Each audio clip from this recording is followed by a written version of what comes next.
Hey guys, effdash here. Welcome back to the channel, effdash TV. This is a Card Monsters video for you, and it's been a while, but we're gonna have a talkie. If you're not familiar with what a talkie is, it's when I show you some things and I talk about it. So as you can see by the title here, this is How to Lose on the First Turn Part 2. Another video in my Noob Card Monsters series. Basically, this is what not to do, right? And this is nothing against Wilmar. I'm sure he's a fine person and a fine player, but what they did at the beginning of this match cost them the match, right? It's just don't do this, basically, right? So let's go ahead and take a look at the match. We're going to stop it at certain places, talk about it, and talk about why this is not something you're going to want to do, right?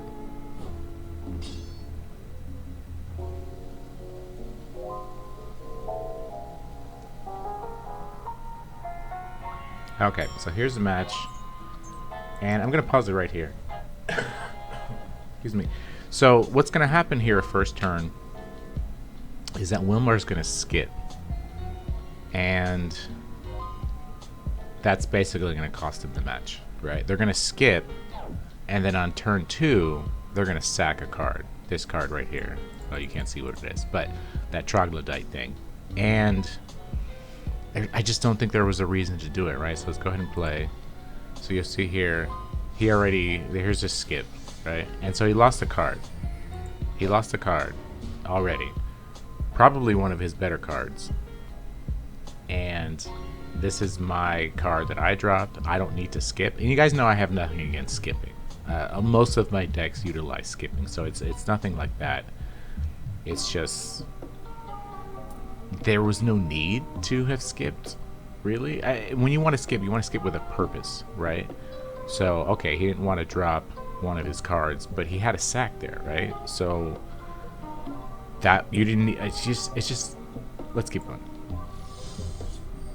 So here's turn 2. He does eventually sack, drops these 2 cards here. Now, so this is, so you skipped and you sacked, you got 9 crystals, and this is what you dropped, right? I don't think that was, this is clearly a suicide deck, by the way, too, if you're not familiar with it. This is a red suicide deck. So skipping his first turn was probably automatic because it was his first turn. He doesn't want to be out, except for the fact that one of his cards is Ghost Doll, right? Which means he's not going to be playing 1 card at a time. Sometimes he'll play 2, because Ghost Doll, right, doesn't do anything. He doesn't attack. So if you have Ghost Doll in your deck, he's not going to kill anyone because he doesn't attack, right? So he, at the very least, he's going to need a weapon. So realistically, this is a bad card to have in your deck simply because he doesn't do anything. Especially if you're going to play Suicide, every single card needs to mean something. And so this was an issue. I can, like I said, I can forgive the first turn skip because this is supposed to be a suicide deck. However, having a Ghost Doll in your suicide deck already puts you behind 1 card, right? And then because you did skip, now you're behind 2 cards because you sacked 3 cards now because Ghost Doll is without an attack, right? And yeah, obviously, yes, you're gonna kill him. And the issue with my particular deck is that it kind of is predicated by the fact that it wants you to kill it. You know, that's what it wants because of the bombs and all that. Now here's another thing. There was no need for this. No need for this at all, right? Because especially with the point of a suicide deck is you want to kill with as few cards as possible, right? With as few cards as possible. And so he could have left this guy, Spear Thrower Beta, on the deck, right, and then just let him die. Now, granted, one reason he may not have wanted to do that was because ENT, right? Enhanced Night Thief. Maybe she was out there. He didn't want to get got, and so he didn't leave his board empty. I get that fear, right?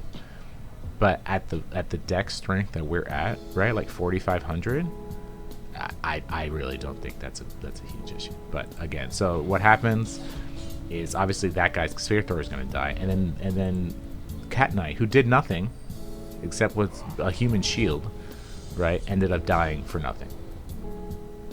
For nothing, right? And so now here comes Phoenix. Whatever. He's down 7-3. Yeah, well, he's got 7 items and three monsters, right? I meant to say he's down 3-6. I have 6 monsters left. He has 3. I mean, and that 3, right? The one he sacked, the one he lost when he skipped, and the Ghost Doll. There's your 3 cards that you're missing. And of course, Phoenix can probably make up some of that, you know. And he puts an item on him, takes out this card. He's going to take 7 damage total, which leaves him with 1. But you know, I used an item on him, and then I threw out Emperor to eat the egg, and it's just like, you know, this match was already over. It was over a long time ago, right?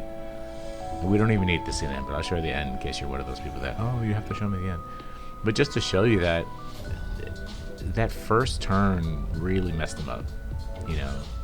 And it wasn't necessarily so much that he skipped, right? This is the end right here. It was more that he had a sack, and then he brought out Ghost Doll, you know. And I feel like that's more worse. I don't know if that's how you say it. That's just flat out worse than had you just played a card, you know. You wouldn't have lost 2. I mean, you probably still would have. Listen, against my particular deck, he wasn't going to win anyway. But I think he could have had a better showing than, you know, 5 monsters left for me and nothing left for him, you know. So it just goes back to what I've always been saying, you know your deck, and especially if you're going to play a suicide deck, every card has to mean something.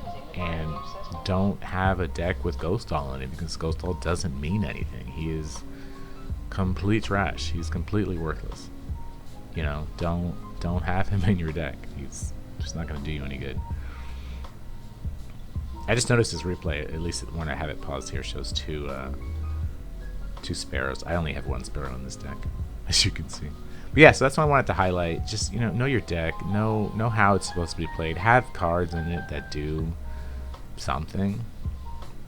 If you're gonna play a certain genre, you can play it in an unorthodox way, sure. But a suicide deck, especially a red one, I don't want to say it's rigid, but it's constructed the way it is for a reason, you know. And Ghost Doll doesn't really belong there. So yeah, that's what I wanted to show you guys. Hopefully this noob series helps some noobs out and they see things that they can correct in their own gameplay. And I by no means am I saying I'm like top tier. I'm probably a top tier noob, honestly though. I've faced enough of you guys to know things that you're just not doing correctly, right? So anyway, that's what I wanted to say. Hope you enjoyed the video. If you did, give it a like, thumbs up, all that good stuff. And I will see you guys next time on effdash TV. Take it easy.